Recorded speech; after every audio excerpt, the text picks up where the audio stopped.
By the time I turned 18, I knew one thing for sure. My house wasn't loud because it was alive. It was loud because it was controlled. My mom, Denise, ran it like a kingdom where I was both servant and emotional support animal.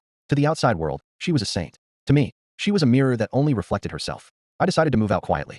That's how you survive a narcissist. Silence, patience, exit plan. I saved money like it was contraband. Packed bags one item at a time. Every move had to be invisible, because visibility meant sabotage. When I finally told her, my heart was pounding so hard I thought she'd hear it. I found a place, I said. I'm moving out.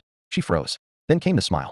The calm one. The dangerous one. So, she said, after everything I've done, you're leaving me. Not moving. Not growing. Leaving. Abandoning. Betraying. She launched into the greatest hits. How she sacrificed her life.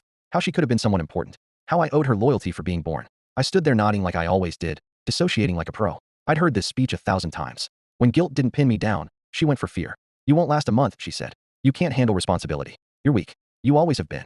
That one stung because she'd spent years making sure it felt true. Every time I tried something new, she mocked it. Every mistake was proof I needed her. She didn't want a son, she wanted dependence. The days leading up to my move were hell. She picked fights over crumbs and towels and the way I breathed. Then she'd cry on the phone too. Relatives about how I was turning cold and breaking her heart. I could hear my name through the walls, twisted into something ungrateful and cruel. Any boundary I set became a joke. Listen to him, she laughed once. He thinks he's an adult.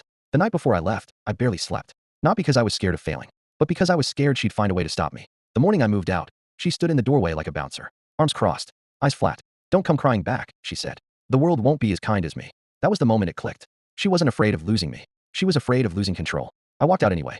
My new place was tiny, quiet, lonely, but the silence didn't feel like a threat. It felt like oxygen. No one yelling, no one watching, no one rewriting my reality. I wasn't free yet. Healing takes time. But for the first time in my life, my thoughts were my own. And that scared her more than anything.